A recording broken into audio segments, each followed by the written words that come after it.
Hello, everyone.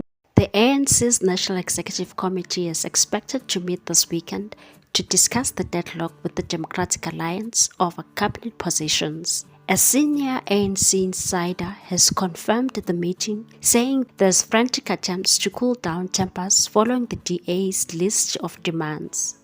According to IOL News, the source said, "From the beginning, we were not happy with this coalition with the DA, and now it's worse after their demands on the cabinet positions. So it was decided we have to meet before any decisions are taken.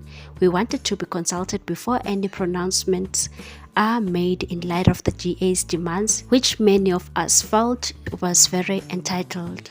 The deadlock with the DA centers around what the DA says was agreed on and accusations that the ANC is now reneging on it. Key to the dispute is the ministerial head of trade, industry and competition, which the DA claims it was promised. Instead, it says President Cyril Ramaphosa has backtracked and is offering the DA the tourism portfolio instead. The about turn has led to anger within the DA, prompting many to call for the party to walk away.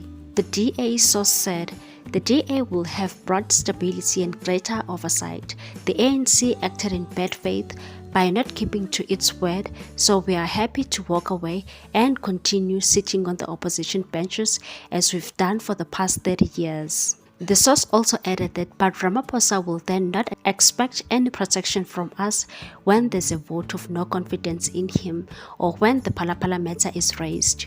With the GNU on the brink of collapse, the Umkhonto party has been circling at a close distance.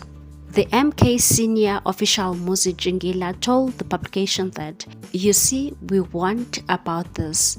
But it's fine, we are here, still prepared to talk to the ANC. At the end of the day, our policies are the same. We want the same things for our people. We are already talking to Gauteng, which is why they haven't pronounced on their cabinet yet. Our message to the ANC is not to be afraid. Don't be bullied by the DA. Let's talk." President Cyril Ramaphosa is said to be caught between trying to broker a deal with the DA to protect the market on the one hand and calm the anger within the party over its decision to co-opt the DA on the other. What's your take on this one, people? Thanks for watching. Please subscribe for more news.